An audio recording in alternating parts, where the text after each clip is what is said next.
Hello family and friends, and welcome back to my channel. I'm Shauna and thanks for being here today on this thrilling Thursday. I hope your day is a thrill so far, in a very good way, of course. And if not, I hope it gets better, okay? Well, let's say a very quick prayer and then we'll talk about what we learned yesterday. Thank you, Lord, for every single soul who can hear my voice. I pray for them and everyone they know and love, including their enemies, in Jesus' precious name. Give us wisdom, knowledge, and understanding to gain some insight from our reading today. Amen.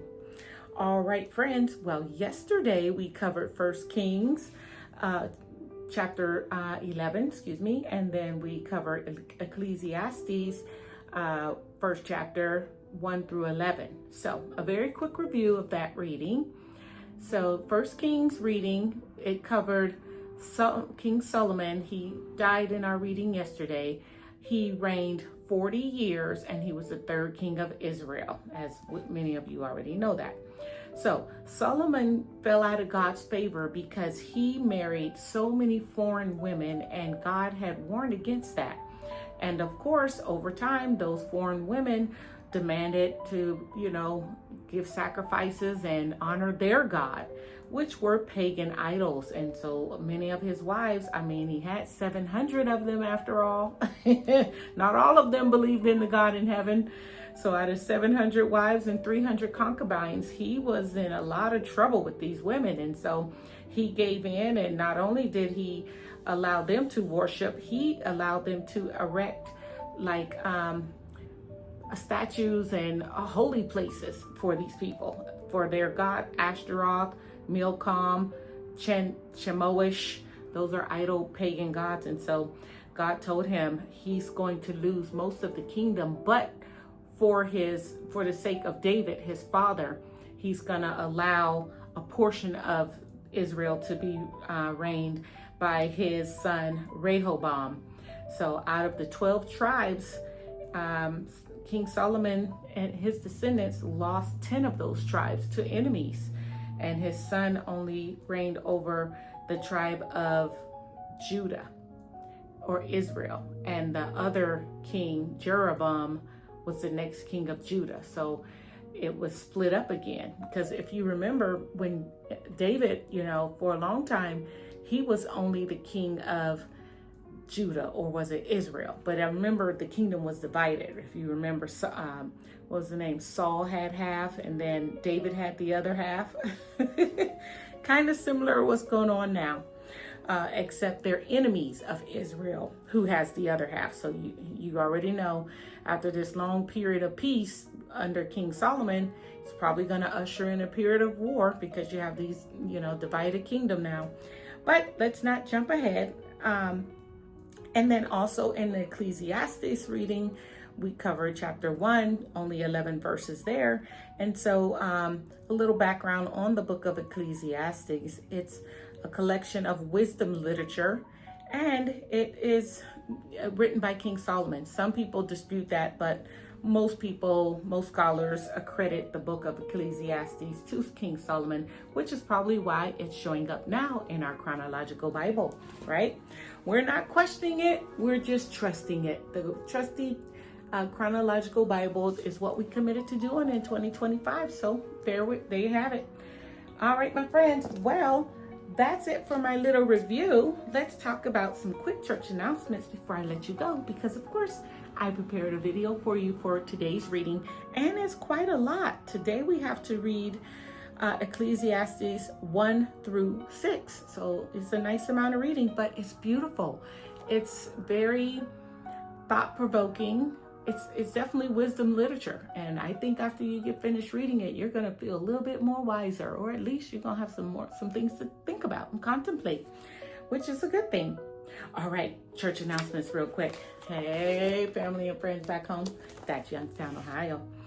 My friend, my high school buddy, childhood buddy, Terrence P. It's a belated birthday. Sorry, Terrence, I didn't see it until after I taped my show. But hey, I saw you on Facebook. Hey, Terrence P. in Youngstown. Another good friend, Loretta, also a belated birthday. Hey, Loretta, I met her when I lived in Seattle area. I hope all is well. And Sandra, my dear friend in Los Angeles, her grandbaby turned 16. Wow. And I saw a celebrity birthday. And remember, I don't usually shout out celebrities, but if they show up on my Facebook feed, I'll shout them out. A very popular actor, Keith David. Many of you know who that is, especially if you're my age or older. He's turned 69 today. I was like, wow, I've seen some pictures when he was young. I was younger. I was like, ooh, Keith David, hey you. Not bad at all. All right, and still not bad. Happy birthday, Keith David, and Terrence, and Loretta, and Sandra's grandbaby. All right, friends, let me stop before I get in trouble. All right, go and enjoy the video that I prepared for you today. We're going to cover Ecclesiastes 1 through 6, starting with chapter 12, of course, in chapter 1. All right, I hope you come back tomorrow. All right, be blessed. Bye. Ecclesiastes 1, verse 12. I, the preacher, have been king over Israel in Jerusalem, and I applied my heart to seek and to search out by wisdom all that is done under heaven. It is an unhappy business that God has given to the children of man to be busy with. I have seen everything that is done under the sun, and behold, all is vanity and a striving after wind.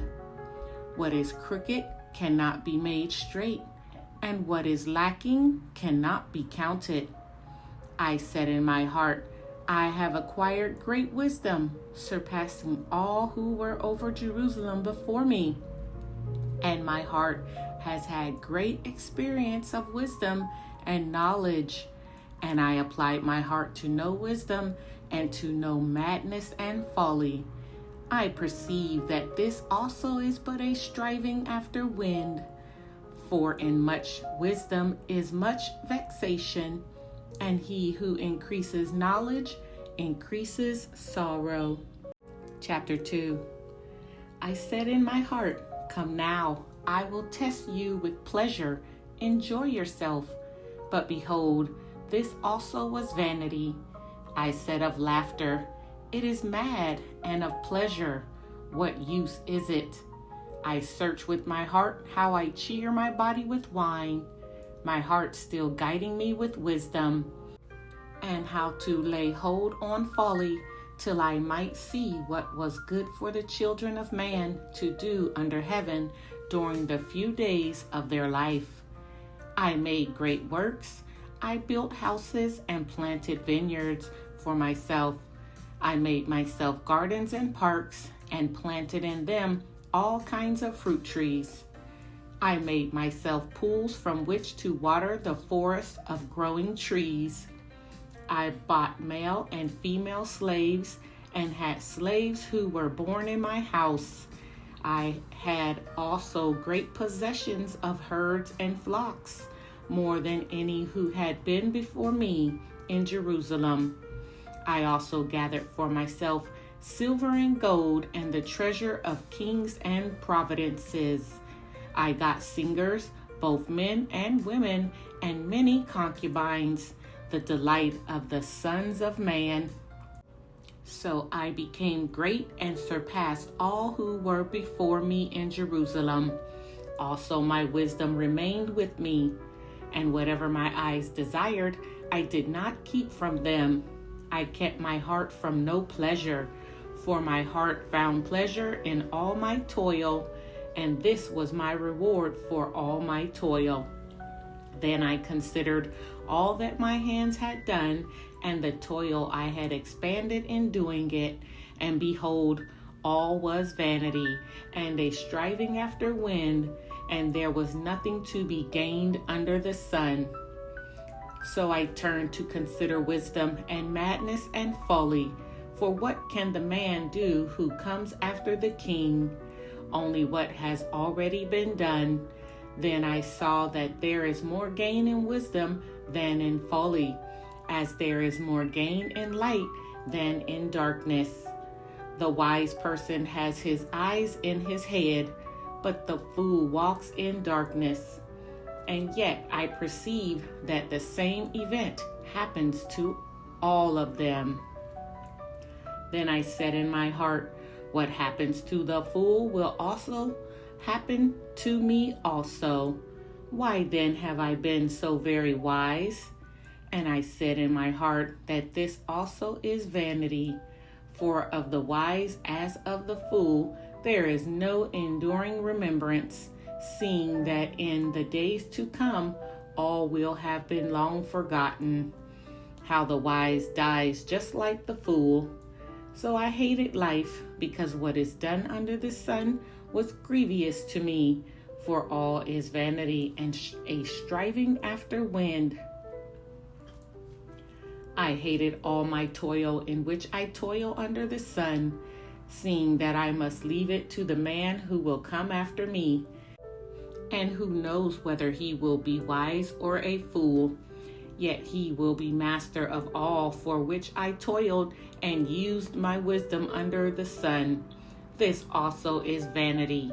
So I turned about and gave my heart up to despair over all the toil of my labors under the sun. Because sometimes a person who has toiled with wisdom and knowledge and skill must leave everything to be enjoyed by someone who did not toil for it. This also is vanity and a great evil. What has a man from all the toil and striving of heart with which he toils beneath the sun? For all his days are full of sorrow, and his work is a vexation. Even in the night his heart does not rest. This also is vanity. There is nothing better for a person than that he should eat and drink and find enjoyment in his toil. This also I saw is from the hand of God. For apart from him, who can eat or who can have enjoyment? For to the one who pleases him, God has given wisdom and knowledge and joy. But to the sinner, he has given the business of gathering and collecting, only to give to one who pleases God. This also is vanity and a striving after wind. Chapter 3. For everything there is a season, and a time for every matter under heaven, a time to be born and a time to die, a time to plant and a time to pluck up what is planted, a time to kill and a time to heal, a time to break down and a time to build up, a time to weep and a time to laugh, a time to mourn and a time to dance, a time to cast away stones and a time to gather stones together, a time to embrace and a time to refrain from embracing, a time to seek and a time to lose, a time to keep and a time to cast away, a time to tear and a time to sow, a time to keep silence and a time to speak, a time to love and a time to hate, a time for war and a time for peace.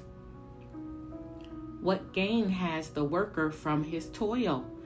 I have seen the business that God has given to the children of man to be busy with. He has made everything beautiful in its time. Also, he has put eternity into man's heart, yet so that he cannot find out what God has done from the beginning to the end. I perceive that there is nothing better for them than to be joyful and to do good as long as they live. Also, that everyone should eat and drink and take pleasure in all his toil. This is God's gift to man. I perceive that whatever God does endures forever. Nothing can be added to it, nor anything taken from it. God has done it so that people fear before him. That which is already has been, that which is to be already has been, and God seeks what has been driven away. Moreover, I saw under the sun that in the place of justice, even there was wickedness, and in the place of righteousness, even there was wickedness. I said in my heart, God will judge the righteous and the wicked, for there is a time for every matter and for every work. I said in my heart with regard to the children of man that God is testing them, that they may see that they themselves are but beasts. For what happens to the children of man and what happens to the beast is the same. As one dies, so dies the other. They all have the same breath, and man has no advantage over the beast, for all is vanity. All go to one place, all are from the dust, and to dust all return. Who knows whether the spirit of man goes upward, and the spirit of the beast goes down into the earth? So I saw that there is nothing better than that a man should rejoice in his work, for that is his lot. Who can bring him to see what will be after him? Chapter 4. Again I saw all the oppressions that are done under the sun, and behold, the tears of the oppressed, and they had no one to comfort them. On the side of their oppressors there was power, and there was no one to comfort them. And I thought the dead who are already dead more fortunate than the living who are still alive. But better than both is he who has not yet been and has not seen the evil deeds that are done under the sun. Then I saw that all toil and all skill in work come from a man's envy of his neighbor. This also is vanity and a striving after wind. The fool folds his hands and eats his own flesh. Better is a handful of quietness than 2 handfuls full of the toil and striving after wind. Again, I saw vanity under the sun, one person who has no other, either son or brother, yet there is no end to all his toil, and his eyes are never satisfied with riches, so that he never asks, for whom am I toiling and depriving myself of pleasure? This also is vanity and an unhappy business. 2 are better than 1, because they have a good reward for their toil. For if they fall, one will lift up his fellow. But woe to him who is alone when he falls, and has not another to lift him up. Again, if 2 lie together, they keep warm. But how can one keep warm alone? And though a man might prevail against one who is alone, 2 will withstand him. A 3-fold cord is not quickly broken. Better was a poor and wise youth than an old and foolish king who no longer knew how to take advice. For he went from prison to the throne, though in his own kingdom he had been born poor. I saw all the living who move about under the sun, along with that youth who was to stand in the king's place. There was no end of all the people, all of whom he led. Yet those who came later will not rejoice in him. Surely this also is vanity and a striving after wind. Chapter 5. Guard your steps when you go to the house of God. To draw near to listen is better than to offer the sacrifice of fools, for they do not know that they are doing evil. Be not rash with your mouth, nor let your heart be hasty to utter a word before God. For God is in heaven, and you are on earth. Therefore, let your words be few, for a dream comes with much business, and a fool's voice with many words. When you vow a vow to God, do not delay paying it, for he has no pleasure in fools. Pay what you vow. It is better that you should not vow than that you should vow and not pay. Let not your mouth lead you into sin, and do not say before the messenger that it was a mistake. Why should God be angry at your voice and destroy the work of your hands? For when dreams increase and words grow many, there is vanity. But God is the one you must fear. If you see in a providence the oppression of the poor and the violation of justice and righteousness, do not be amazed at the matter, for the high officials is watched by a higher, and there are yet higher ones over them.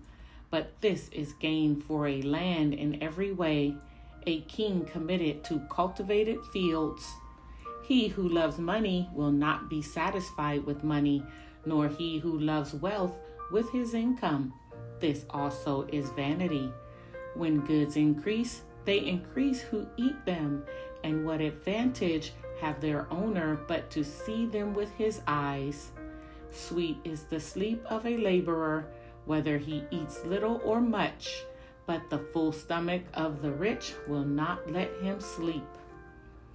There is a grievous evil that I have seen under the sun. Riches were kept by their owner to his hurt, and those riches were lost in a bad venture. And he is father of a son, but he has nothing in his hand. As he came from his mother's womb, he shall go again, naked as he came, and shall take nothing for his toil, that he may carry away in his hand. This also is a grievous evil. Just as he came, so shall he go. And what gain is there to him who toils for the wind? Moreover, all his days he eats in darkness, in much vexation and sickness and anger. Behold, what I have seen to be good and fitting is to eat and drink, and find enjoyment in all the toil with which one toils under the sun the few days of his life that God has given him, for this is his lot. Everyone also to whom God has given wealth and possessions and power to enjoy them, and to accept his lot and rejoice in his toil. This is the gift of God, for he will not much remember the days of his life, because God keeps him occupied with joy in his heart. Chapter 6. There is an evil that I have seen under the sun, and it lies heavy on mankind. A man to whom God gives wealth, possessions, and honor, so that he lacks nothing of all that he desires, yet God does not give him power to enjoy them, but a stranger enjoys them. This is vanity. It is a grievous evil. If a man fathers 100 children and lives many years, so that the days of his years are many, but his soul is not satisfied with life's good things, and he also has no burial, I say that a stillborn child is better off than he. For it comes in vanity and goes in darkness, and in darkness its name is covered. Moreover, it has not seen the sun or known anything, yet it finds rest rather than he. Even though he should live 1,000 years twice over, yet enjoy no good, do not all go to the one place? And the toil of man is for his mouth, yet his appetite is not satisfied? For what advantage has the wise man over the fool? And what does the poor man have who knows how to conduct himself before the living? Better is the sight of the eyes than the wandering of the appetite. This also is vanity and a striving after wind. Whatever has come to be has already been named, and it is known what man is, and that he is not able to dispute with one stronger than he. The more words, the more vanity, and what is the advantage to man? For who knows what is good for a man while he lives the few days of his vain life, which he passes like a shadow? For who can tell man that will be after him under the sun?